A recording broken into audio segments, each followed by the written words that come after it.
नमस्ते बच्चों, आज हम हिंदी विषय के अंतर्गत व्याकरण का एक अलग पाठ पढ़ने वाले। उस पाठ का नाम है अर्थ भिन्नता।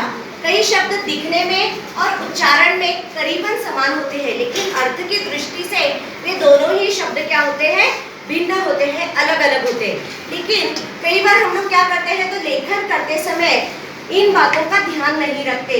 कई बार छोटी की मात्रा को बड़ी की मात्रा कर देते हैं, कई बार छोटे ओ की मात्रा को बड़े ओ की मात्रा कर देते हैं, ए की मात्रा को ऐ की मात्रा करते हैं। और इनके ऐसे गलत प्रयोग से शब्द का अर्थ से अनर्थ होता है।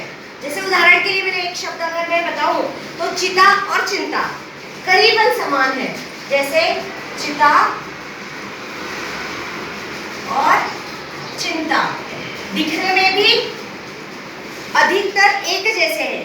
अब ये एक जैसे होने के बाद में भी इन दोनों के शब्द तो अलग अलग है, अर्थ अलग अलग है। केवल एक अनुस्वार का यहाँ पर समावेश है और यहाँ पर नहीं है, लेकिन दोनों ही शब्दों के अर्थ अलग है। चिंता का अर्थ है कि मतलब परेशान होना या किसी के विषय में चिंतित होना, इस तरह से। और चिता का अर्थ होता है अर्थी। अब ये दोनों के शब्द है, लेकिन कई बार हम लोग लिखते वक्त क्या करते हैं, इस बिंदी को हमेशा भूल जाते हैं और फिर जहां पर ख्याल रखना चाहिए उस ख्याल रखने की जगह हम क्या करते हैं, अर्थी इस शब्द का उपयोग करते हैं। अर्थी यानी कि मृत्यु के पश्चात। तो इस तरह से ये शब्द से अर्थ का अनर्थ हो सकता है। इसलिए क्या करें, हम हमेशा लेखन करते वक्त मात्राओं का हमेशा विशेष ध्यान रखना चाहिए, क्योंकि इनके उपयोग से अर्थ से अनर्थ हो सकता है। कुछ उदाहरण हमने यहाँ पे लिया है, मील और मील। मील और मील दोनों ही शब्द है, लेकिन दोनों के अर्थ, ई की मात्रा यहाँ पर बड़ी की मात्रा, यहाँ पे छोटी की मात्रा है। उच्चारण दोनों के करीबन समान है, लेकिन फिर भी इन दोनों के अर्थ क्या है, भिन्न भिन्न है, अलग अलग है। अब अगर इस मील का अर्थ हम लेते हैं तो इस मील का अर्थ होता है ये एक इकाई है। जैसे हम अंतर को नापते हैं, उस अंतर को नापने की इकाई यह मील है। और इस मील का क्या अर्थ है, तो यह मील यानी कि कारखाना जहाँ पर काम किए जाते हैं, मजदूर काम करते हैं, ऐसी मील जैसे कपड़ा मील होती है, हाँ, उस तरह से। तो अब यहाँ पर अगर मैंने इस शब्द का उपयोग लक्ष्मी रिक्त स्थान यहाँ से 10 रिक्त स्थान की दूरी पर ली। अब उपयोग के लिए अगर मैंने 10 मील यहाँ पर ले लिया और यहाँ पर मील ये शब्द लिया, अब अर्थ से अनर्थ हो गया। कैसे, लक्ष्मी मील यहाँ से, लक्ष्मी मील। अब इस मील का अर्थ होता है एक अंतर है कि कितना दूर है, एक अंतर इकाई है, वो अंतर नापने की इकाई है, मतलब ये गलत हो गया उपयोग। और इस मील का अर्थ है 10 मील की दूरी।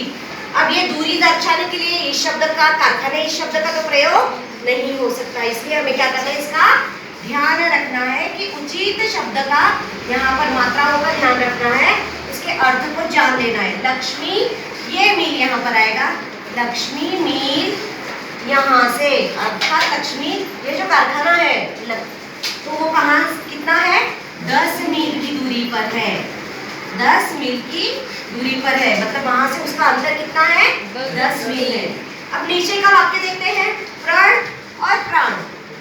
प्रण और प्राण, केवल आ की मात्रा का फर्क है इसमें, प्रण और प्राण में, लेकिन दोनों के अर्थ बहुत भिन्न है, जमीन आसमान का फर्क है। प्रण का अर्थ होता है कोई संकल्प करना या कोई प्रतिज्ञा करना, और प्राण का अर्थ होता है हमारी जान।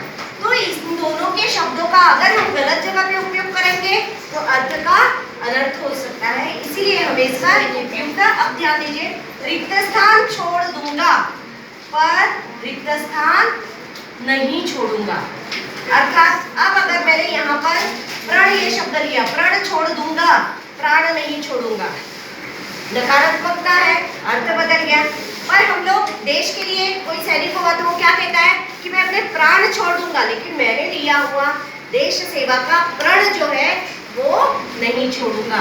अर्थात यहाँ पर आएगा प्राण यह शब्द।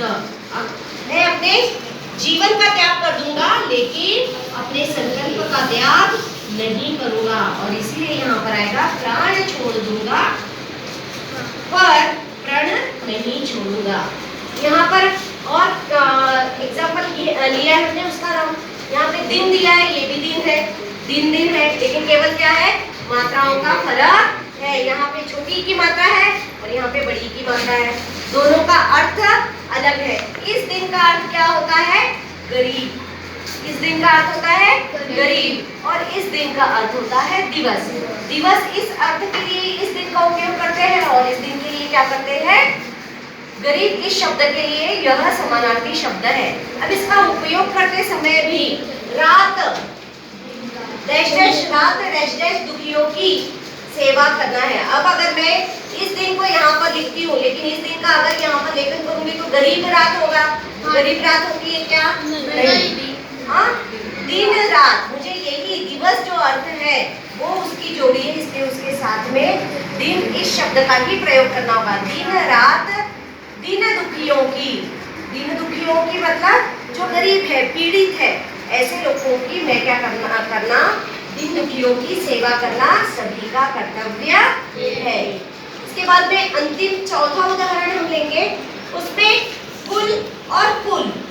यहाँ पे छोटे ऊ की मात्रा है, यहाँ पे बड़े ऊ की मात्रा है, लेकिन अर्थ दोनों के ही बदलते हैं। यहाँ पर कुल का अर्थ होता है सर्वसमावेशक, सब मिलकर, और सब मिलकर यानी संख्यात्मक रूप से।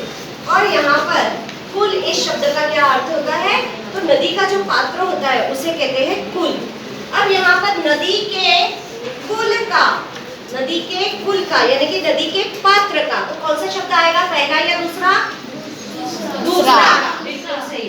ये नदी के कुल का मतलब नदी के पात्र का, कुल जल समेटा नहीं जाता। अब यहाँ पर कौन सा कुल आएगा, पहला यहाँ पर आएगा, कुल जल समेटा नहीं जा सकता। सारे जल को हम समेट नहीं कर सकते, समेट नहीं सकते, एकत्रित नहीं कर सकते। इसीलिए हमेशा भाषा लेखन करते समय जब भी हम वाक्य लिखते हैं, शब्दों का प्रयोग करते हैं, तो हमें इन शब्दों के अर्थों की ओर विशेष ध्यान देना चाहिए।